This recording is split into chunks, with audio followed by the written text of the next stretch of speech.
Assalamualaikum warahmatullahi wabarakatuh. Kepada murid-murid, selamat pagi, selamat berbahagia ya di hari Kamis siang ini kita masih bisa melaksanakan pembelajaran ya. Gimana murid-murid, sehat semuanya? Alhamdulillah Pak, sehat Pak. Sebelum kita mulai pembelajaran, kita melakukan berdoa dulu ya, di mana di sini sudah dikasih rahmat atau karunia-Nya di dalam hari ini kita melakukan pembelajaran yang sangat amat bermanfaat bagi kalian semua ini ya. Boleh berdoa dengan kepercayaan dan agamanya masing-masing. Berdoa dimulai.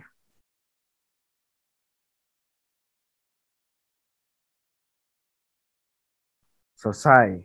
Ya, sebelum anak-anak melaju ke pembelajaran kali ini, saya informasikan di sini akan saya absen dulu ya satu persatu dari para murid yang sudah hadir boleh acungkan tangan atau langsung on mic ya. Langsung bilang hadir gitu ya. Yang pertama ada Taufik Hadian Lesmana. Ya Pak, hadir Pak, saya Pak. Oke. Oh, Taufik kelihatan sehat kali ya. Sangat semangat ya Taufik. Selanjutnya ada Muhammad Sapik bin Uci. Apakah ada? Oh iya Pak, hadir saya Pak. Waduh, iya pakai kacamata ya. Nah, Sangat semangat sekali hari ini Anda. Yang ketiga ada Satria Adi Nugraha. siap hadir Pak. Oh, ada ya. Siap hadir. Jadi di sini saya perkenalan dulu ya. Di sini saya masih sebagai guru PPL di SMAN 25 Bandung ya. Karena guru kalian ini masih ada urusan di luar, jadi saya gantikan saja sebagai guru kalian ya. Jadi jangan sungkan karena saya masih muda ya, murid anak-anak. Jadi sekarang hari ini kita akan membahas mengenai konsep dan prinsip pemberdayaan komunitas. Sebelumnya kalian tahu nggak pemberdayaan komunitas atau pemberdayaan masyarakat itu seperti apa? Ada yang tahu nggak? Sepertinya. Oh Oh, ada nih. Satria mau apa nih? Gimana gimana? belum tahu Pak. Oh belum. Jadi karena teman-teman belum tahu, kita hari pertama ini fokus kepada pembahasan pemberdayaan komunitas ya. Konsep-konsepnya nanti Bapak jelaskan gitu ya. Mohon izin share screen dulu saudara-saudara. Nanti Bapak share juga PPT dan materi-materinya ya. Apakah sudah terlihat saudara-saudara?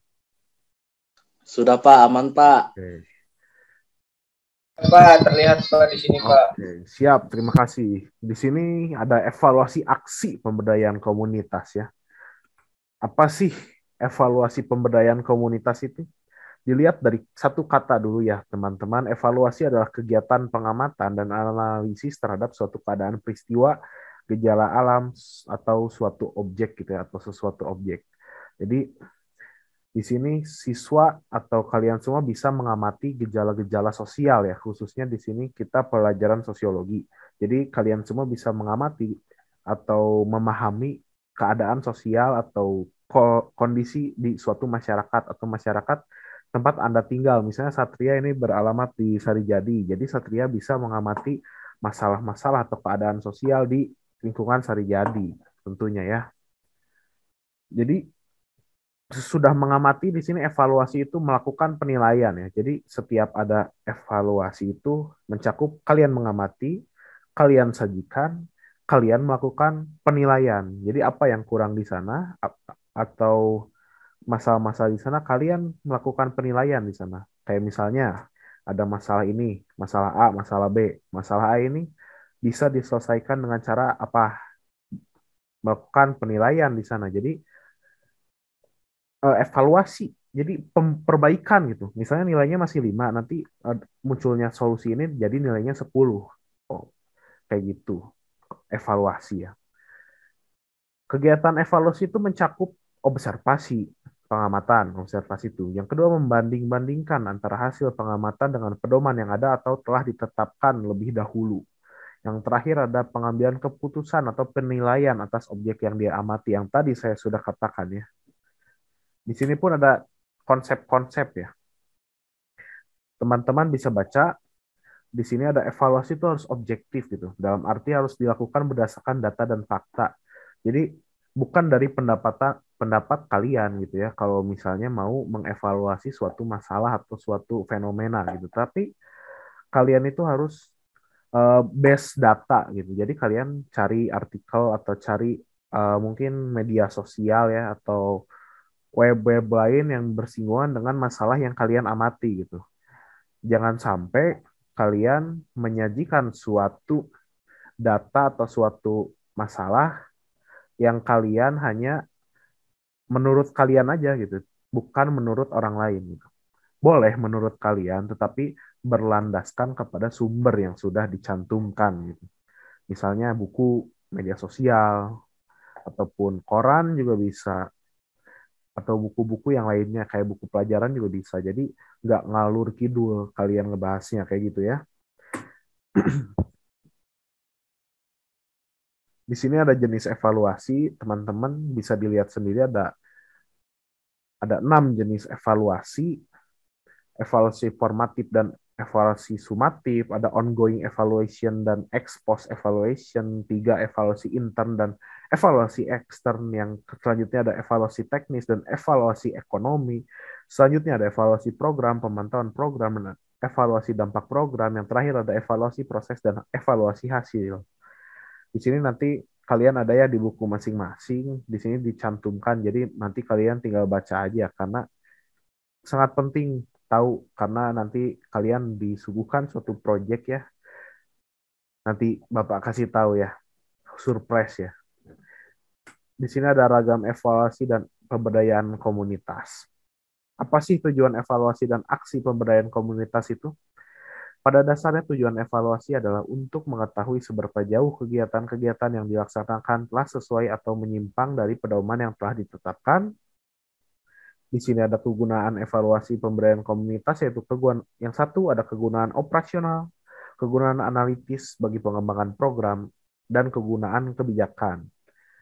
Yang terakhir ada landasan evaluasi pemberdayaan komunitas. Yang pertama ada evaluasi dilandasi oleh keinginan untuk mengetahui sesuatu.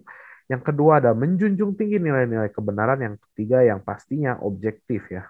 Di sini ada contohnya juga teman-teman. Di sini ada ibu-ibu PKK ya, ibu-ibu kader sedang melakukan rutinitas kayak pengembangan soft skill. Di sini ada kerajinan ya kalau nggak salah ya, kerajinan tangan kayaknya ini.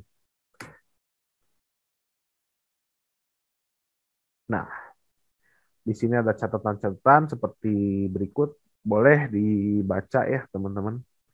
Nanti juga saya share materi-materi yang sudah saya sampaikan. Kegiatan evaluasi harus merupakan bagian integral yang tak bisa terpisahkan ya, khususnya. Yang kedua, setiap evaluasi harus memenuhi persyaratan objektif yang tadi saya sampaikan. Yang ketiga, ada setiap evaluasi harus menggunakan alat ukur. Seperti halnya kalian harus ada pembanding gitu di antara kajian-kajian kalian itu. Jadi ada yang baik, ada pun yang buruk gitu. Jadi bisa memunculkan suatu solusi. Yang keempat ada evaluasi harus dinyatakan dalam bentuk data kuantitatif dan uraian kualitatif gitu. Jadi datanya itu ada berbentuk angka dan uraian kualitatif berupa penjelasan dari data kuantitatif gitu ya. Yang terakhir ada evaluasi harus efisien dan efektif dan efisien, mohon maaf. Yang selanjutnya ada prinsip-prinsip evaluasi aksi pemberdayaan komunitas.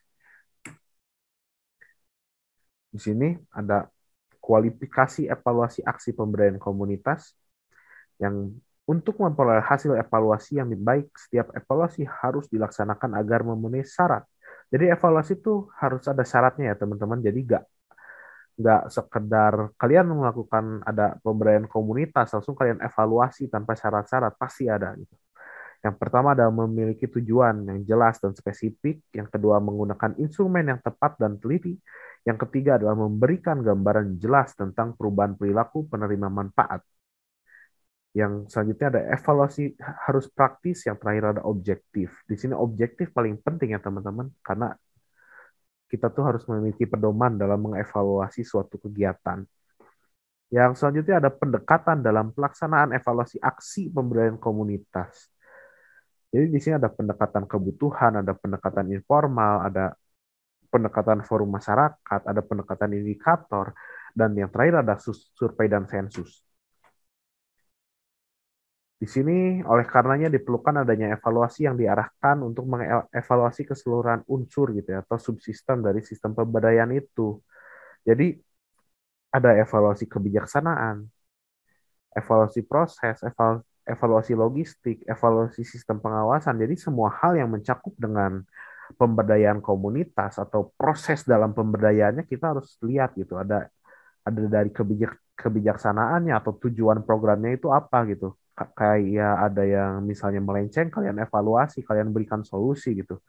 Adapun kayak terhambat di proses pemberdayaannya bisa kalian melakukan atau telaah gitu solusinya apa gitu dari proses yang terhambat ini. Logistik misalnya, evaluasi logistik eh, kayak kurangnya bahan-bahan apa sih yang dibutuhkan di masa pemberdayaan ini gitu. Kayak gitu. Dan pengawasannya apakah sudah optimal atau belum. Jadi dinilainya dari situ ya. Di sini ada pendekatannya yaitu yang pertama ada raw input atau bahan baku. Jadi di sini penerimaan manfaatnya setepat sasaran atau tidak nih pemberdayaan. Yang kedua ada instrumen. Jadi instrumen ini berupa fasilitator, materi pemberdayaan, dan metode pemberdayaan dan keadaan kegiatan pemberdayaan. Jadi di sini fasilitas atau materi itu tuh mencakup nggak sih di sini? Butuh nggak sih di sini tuh fasilitasnya apa yang dibutuh, apa yang diperlukan gitu, dituangkan di instrumennya. Adapun environment input atau lingkungan. Jadi si sosial ekonomi budaya ini masyarakat yang menjadi penerima manfaat pemberdayaan gitu. Sektor apa yang menjadi manfaat dari masyarakat ini? Apakah sosial, ekonomi atau budaya gitu ya? Yang perlu atau input dari pemberdayaan itu apa gitu? Sosial, ekonomi atau budaya? Yang penting masyarakat sebagai penerimanya, bukan dari si pemberdaya itu. Yang keempat ada proses, yang kelima adalah output. Output itu jadi hasil dari evaluasi pemberdayaan dari kalian gitu. Ada kayak peningkatan kah, ada peningkatan pendapatan atau produktivitas kah, apakah kesejahteraan si masyarakat ini eh, naik kah, kayak gitu. Di sini ada beberapa pendekatan yang bisa kalian lihat gitu ya, atau kalian pakai nanti. Penggunaan bisa penggunaan catatan-catatan atau rekaman data gitu. Kayak kalian melakukan pemantauan dan lain-lain. Yang kedua ada survei, yang ketiga ada di sini survei peserta program ya. Misalnya kalian peserta programnya cuma ibu-ibu PKK nih. Jadi surveinya hanya dilakukan di ibu-ibu PKK, bukan yang lain. Kalau yang terakhir ada survei terhadap seluruh warga masyarakat. Jadi seluruh warga, walaupun bukan itu kalian cakupannya khusus nih ya, kayak misalnya cakupannya ibu-ibu PKK yang kayak tadi, kalian juga bisa melakukan survei terhadap seluruh masyarakat di sana. Misalnya ibu-ibu PKK, pengaruh ibu-ibu PKK terhadap tingkat komoditas padi daerah Rancabalong misalnya. Nah, di situ kalian surveinya bukan ke ibu-ibu PKK juga, tetapi kalian surveinya melakukan ke warga masyarakat Rancabalong itu. Yang selanjutnya ada pendekatan dalam evaluasi dampak program aksi pemberdayaan ya. Sebenarnya pelaksanaan evaluasi itu dampaknya di program itu bertujuan menilai seberapa jauh tingkat efektivitas program dan dampaknya terhadap masyarakat atau penerima manfaat gitu ya. Hanya itu sih sebenarnya tujuan dari pendekatan evaluasi dalam aksi pemberdayaan komunitas itu ya. Bisa dibaca nanti di sini ada model ya. Model-model evaluasi pemberdayaan komunitas. Model itu adalah abstraksi suatu entitas di mana abstraksi adalah penyederhanaan bentuk asli dan entitas adalah suatu kenyataan gitu ya.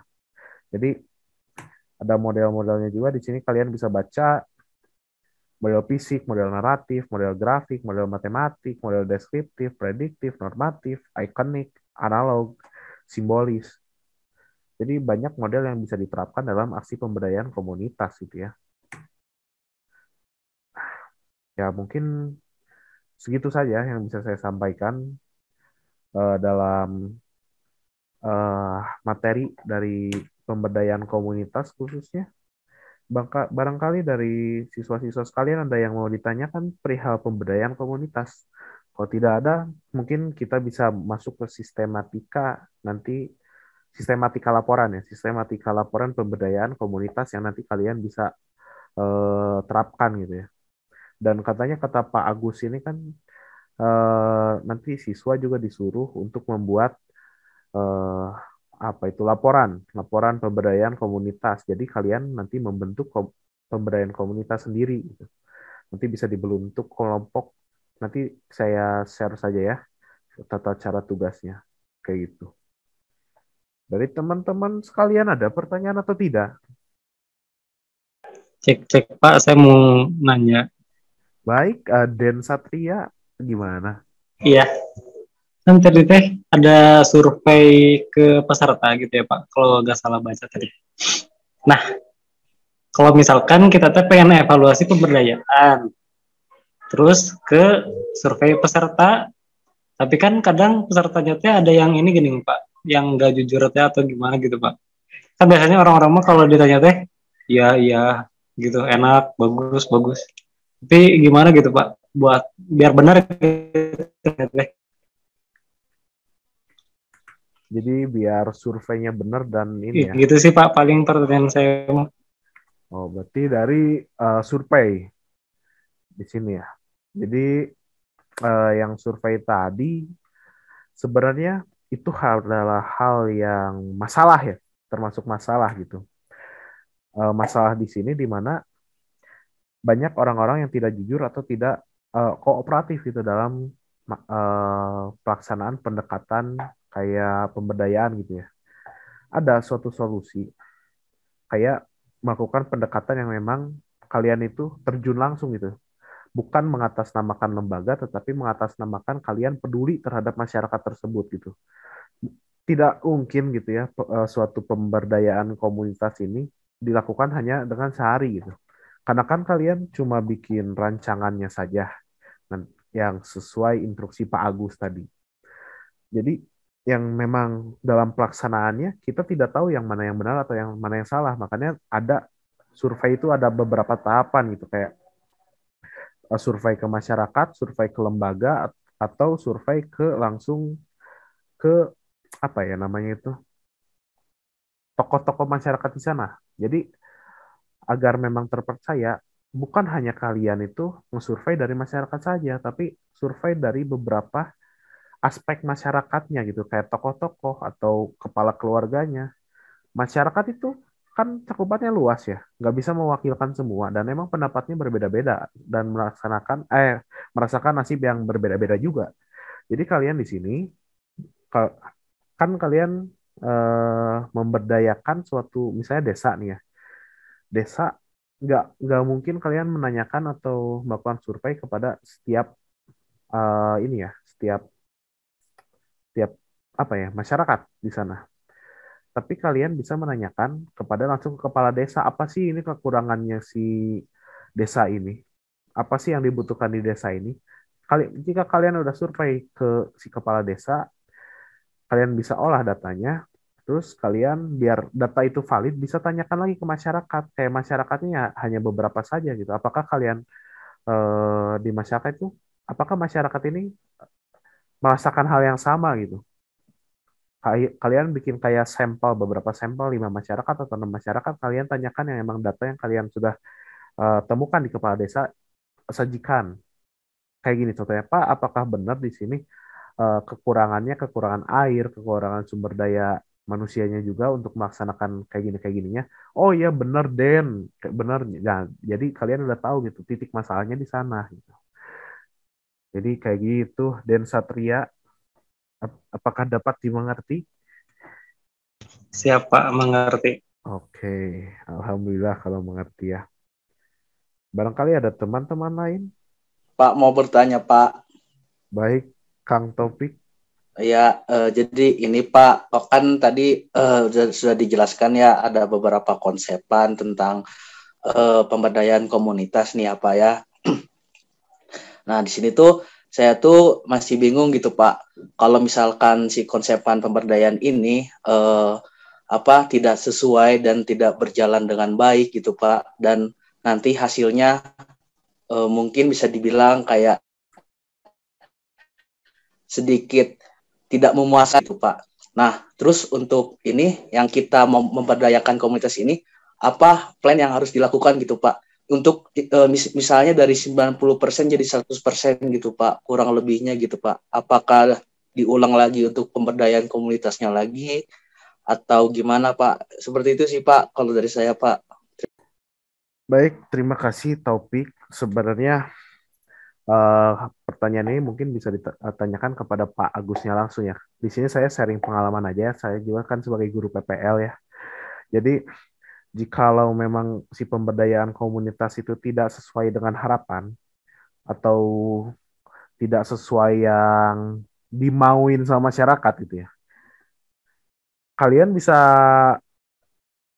minimalisirnya di awal gitu. Dimana yang tadi nyambung sama pertanyaan Satria, jadi ada pendekatan dulu di awal. Apa yang dibutuhkan masyarakat? Apa yang dibutuhkan kepala desa, tokoh-tokoh masyarakat, ibu-ibu, bapak-bapak, dan anak-anak di desa tersebut ya, atau yang mau diberdayakan oleh kalian gitu. Jadi agar kenapa? Biar harapan-harapan si masyarakat di sana tuh tercapai. Jadi kalian tuh tahu harapan masyarakatnya. Jadi pemberdaya itu bukan mengharapkan dari si pemberdaya tersebut gitu. Jadi bukan yang kalian harapkan, bukan kalian harapkan atau kalian ngeberdayain ya udah gimana saya tanpa ngelihat si kondisi si masyarakatnya tersebut gitu. Tetapi si pemberdaya itu atau kalian nih calon-calon pemberdaya, kalian harus tahu keadaannya di sana. Jadi kalian mah hanya hidup, hanya mengabdi kepada desa tersebut yang mau diberdayakan. Jadi gak mungkin seorang pemberdaya hanya mau keinginan sendiri. Kan kalau misalnya keinginan sendiri, jatuhnya nanti gak cocok, gak cocok sama yang diharapkan sama si masyarakat desa tersebut. Misalnya kalian ngasih traktor nih, kalian ngasih traktor buat si desa tersebut buat mengelola padinya biar lebih cepat. Tapi di sana kesulitan bahan bakar bensin gitu. Otomatis 3 bulan ke depan itu traktor gak bakal bisa kepake. Itulah yang salah di masa sekarang gitu, di mana si pemberdaya atau si pemangku kebijakan di sini banyak menghiraukan harapan-harapan dari masyarakat gitu. Gitu. Jadi kita dengarkan dulu harapan masyarakat mau gimana di awalnya kita menggabung di suatu masyarakat itu yang kita mau berdayakan gitu, ngobrol harapan kalian tuh apa sih di desa ini mau kayak gimana, nah kita tampung itu kita laksanakan itu begitu Kang Taufik. Sepengalaman saya ya, mungkin nanti di pertemuan depan bisa ditanyakan ke Pak Agus ya itu. Siap Pak, baik, terima kasih banyak Pak. Oke, terima kasih sebelumnya pertanyaannya.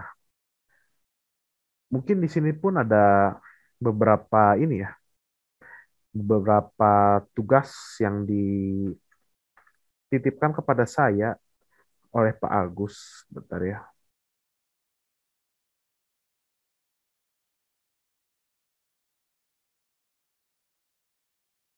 Mohon maaf. Nah,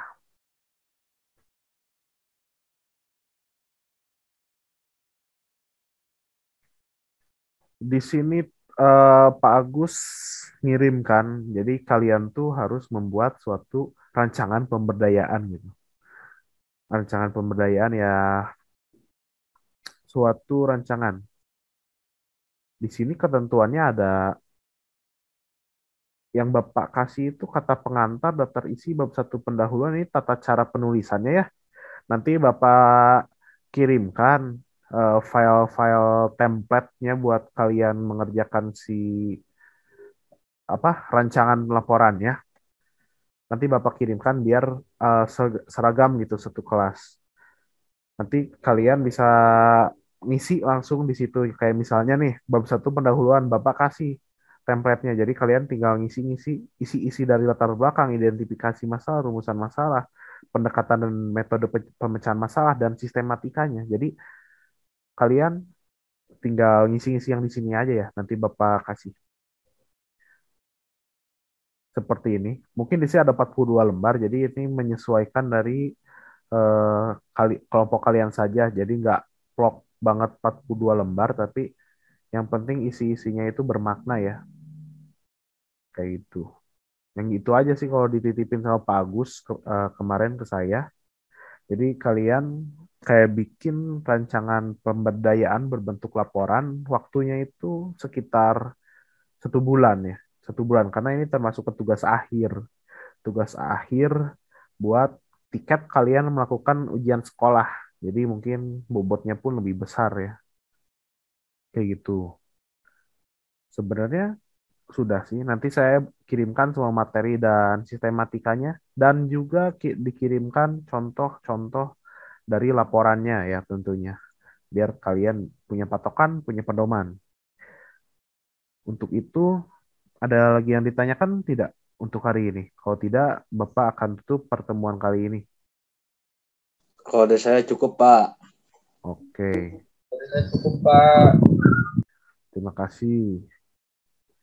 Ya, sepertinya cukup ya. Nanti teman-teman minggu depan kita berarti sekarang minggu ke-1, minggu kedua, dan minggu ketiga kita akan membahas ya. Kita akan diskusi perihal progres, rancangan program kalian gitu. Program kalian nanti didiskusikan ya. Udah didiskusikan, nanti ada sesi kalian untuk presentasi tentunya. Nanti di minggu kedua lah. Untuk minggu sekarang fokus ke pematerian saja. Nanti Bapak kirimkan semua materi-materi yang sudah disampaikan. Ketemu lagi minggu depan ya. Assalamualaikum warahmatullahi wabarakatuh. Waalaikumsalam. Assalamualaikum warahmatullahi wabarakatuh. Sehat-sehat ya, Pak. Waalaikumsalam, Pak. Kesehatan ya, Pak. Ya, assalamualaikum teman-teman. Kembali lagi di hari Kamis siang ini di mata pelajaran sosiologi. Kembali lagi dengan saya. Mohon maaf sebelumnya, Pak Agusnya juga masih belum bisa hadirnya di pertemuan kalian karena ada rapat di Disdik Pusat. Jadi mungkin untuk hari ini juga saya yang menggantikan Pak Agus untuk mengajar kalian.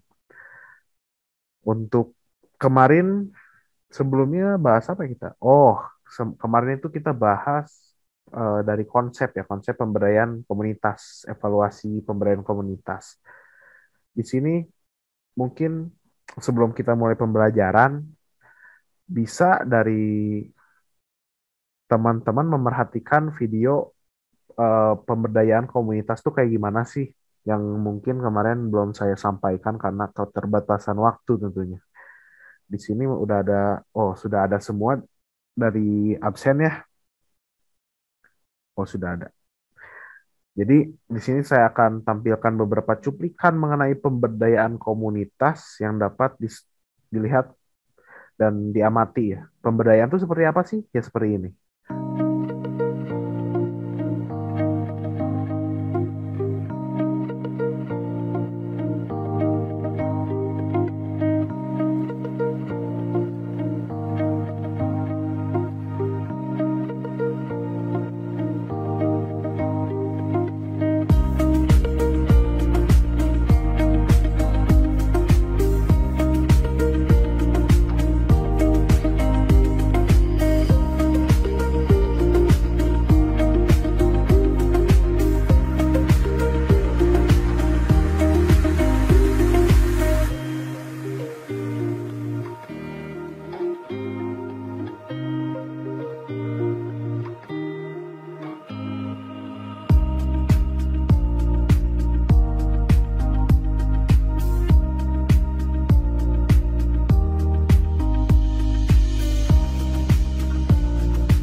Setelah teman-teman melihat apa itu pemberdayaan dan gambarannya seperti apa, pemberdayaan itu seperti mengabdi. Banyak kan kayak orang-orang, kayak misalnya kalau ada yang berpengalaman di desanya ada nggak misalnya kayak KKN gitu, kayak anak-anak kuliah ngebantu bantu masyarakat di desa ada nggak? Taufik ada nggak di desanya nggak? Kalau saya waktu itu ada Pak di Garut, di kampung apa KKN dari apa ya dari Uniga kalau nggak salah dia tuh pemberdayaan ini weh Pak apa sawah buat apa cara mengantisipasi hama gitu Pak. Ketika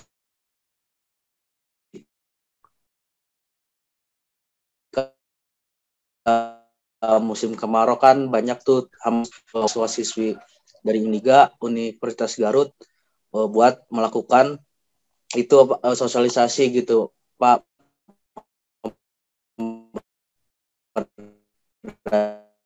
pemberdayaan gitu. Jadi biar lancar Pak dan juga Oke. diterapkan sampai selama ini Pak gitu untuk Oh, menjaga kualitas beras. oke.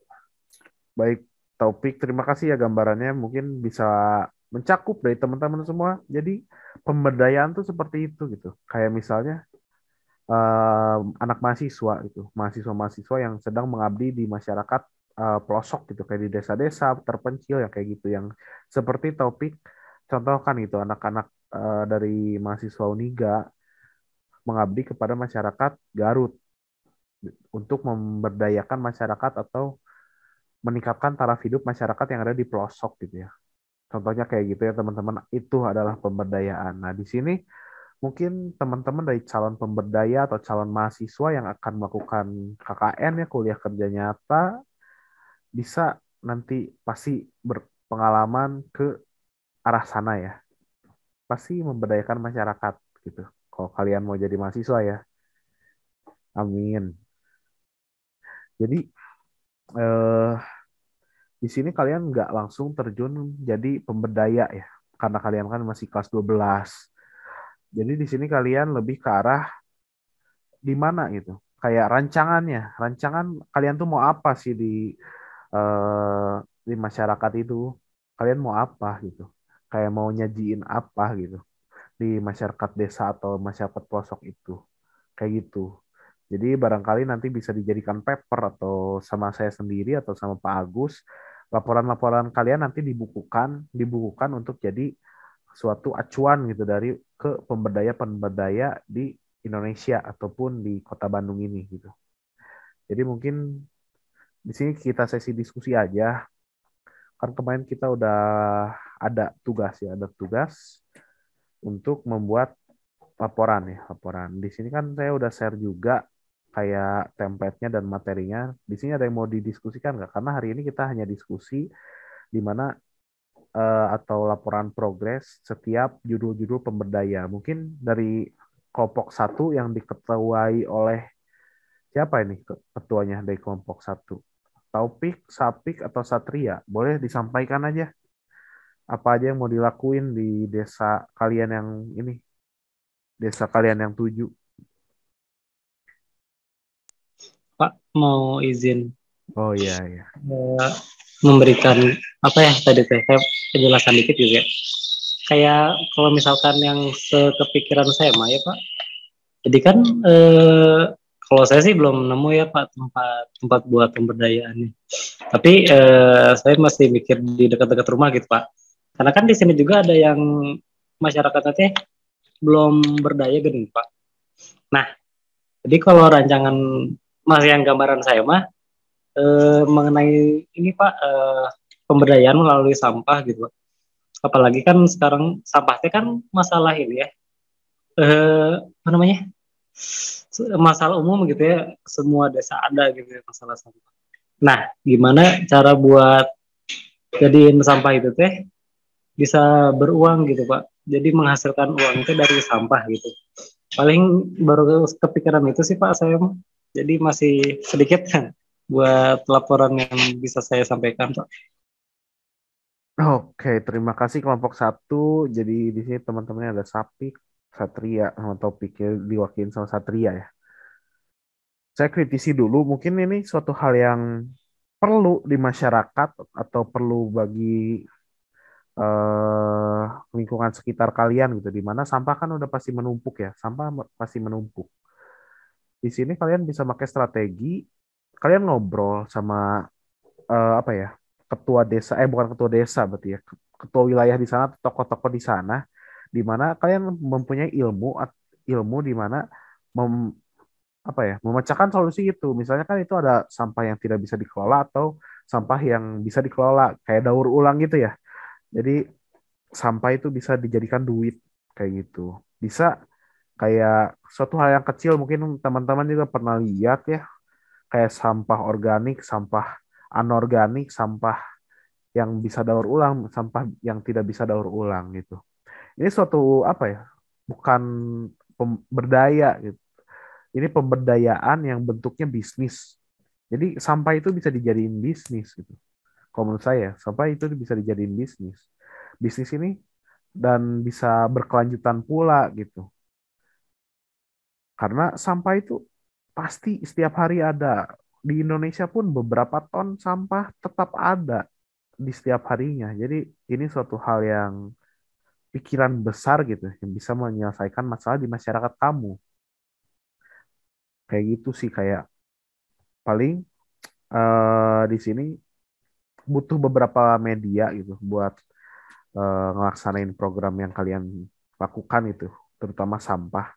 Butuh bantuan-bantuan yang emang perlu diutarakan gitu. Kayak misalnya ke wilayah tersebut, RT, RW, perlu kalian ngobrol, harus adanya gini, gini, gini. Karena yang menggerakkan RT, RW tuh, ngegerakin masyarakat di situ tuh RT, RW di setempat atau tokoh masyarakat. Mungkin kalau kalian itu bakal kesulitan kalau misalnya mau ngeberdayakan tetapi atas nama kalian. Jadi kalian bisa ngobrol sama sesepuh-sesepuh di wilayah kalian gitu ya. Begitu sih Satria dan teman-teman, kalian udah keren sih mau ada pemberdayaan kayak gitu. Ya, paling di apa ya?